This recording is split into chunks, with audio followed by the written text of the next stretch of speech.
I'm Renee Marie Smith with FifTV, a trending 50 web series about 50 entrepreneurial women in America. We are in the jewelry atelier of Soledad Lowe, located in the Miami Design District. Thank you so much for having us here. Thank you for having me, it's an honor. You know, and you've just come back from a trip that had a life-influencing experience for you. Can you share that with our audience? It's a lifetime mention from the Royal Swedish House court, and it's basically a knighthood. That from now on and forever, I'm knighted by the royal family and part of an order, and they'll give you a sash, which you wear on official ceremonies and official events. And eventually this will also change as time goes on to higher orders and knighthoods. And how did this come about? It's a long story. First, from my family's background, we are direct descendants from the Cid Campeador, which is in Spanish, which is a quite known knight that you read about in history. And my father has worked very closely with the royal court for many years. He also worked very closely with the Vatican. And since I'm a gemologist, I also worked very closely with my father. So in a sense, you can say it's a family affair. So we were both knighted at the same time. And my father was also given a mention for a lifetime achievement in culture and design. Your father was a gemologist. Did this influence your decision in becoming a gemologist? I would say actually both my parents influenced me in a way. My father, when he was very young, besides being an engineer, he also raised polo horses. And on one of his rides, he went off and found a turquoise mine, because he had studied geology and was a gemologist. And when he found this turquoise mine, he started exploring it.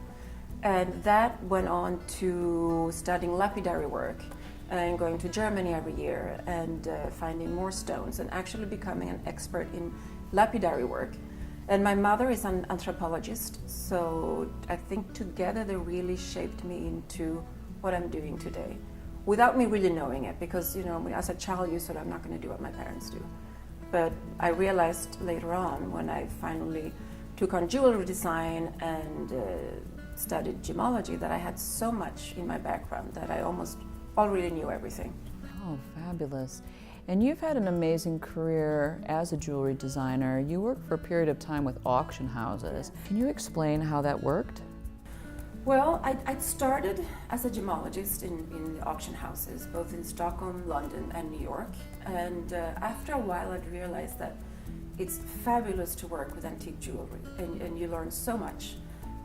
But I wanted to move on to do my own jewelry as well, not look at antique jewelry and its stamps, but I wanted to create my own designs.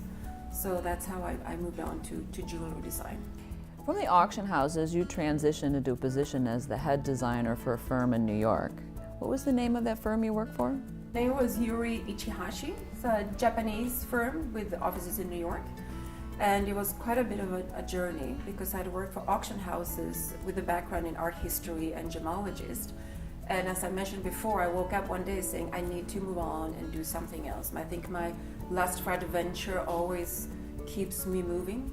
And I went back to study jewelry design at FIT, which of course my entire family, all my friends, was crazy, because I had a great position at Christie's and so on. I think that's like a lifetime position, you don't leave it.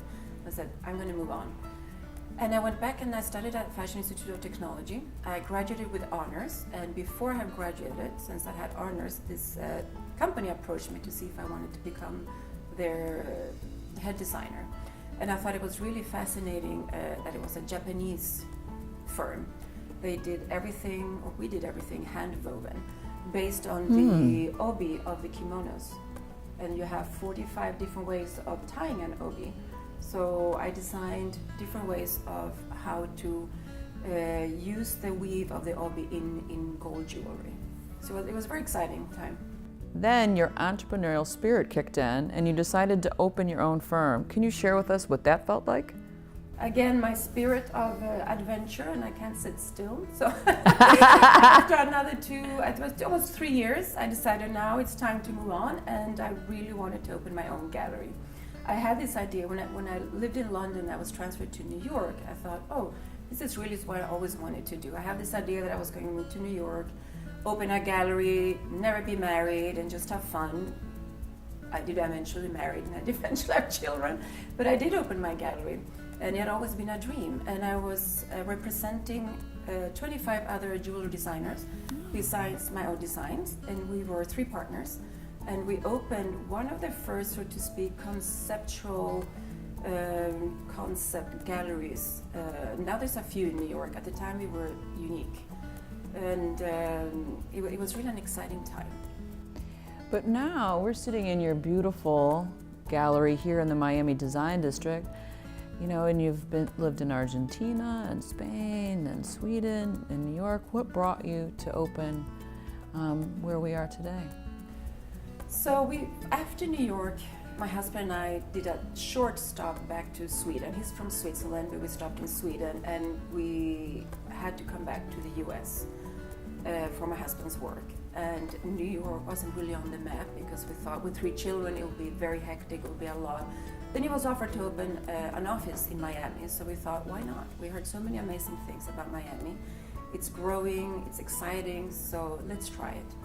And as everything else, as I think in life, wherever you move, whatever you do, I feel like you should do the best of it, whether you like it or not. It's a decision. You can either stay home and just do nothing and just be upset and whatever it is that bothers you every day, or just do something about it. So I decided that it was time for me to do something new again. So I started a new jewelry collection, which is 1.5 years old now, and I wanted to open something that reflected Miami and my background.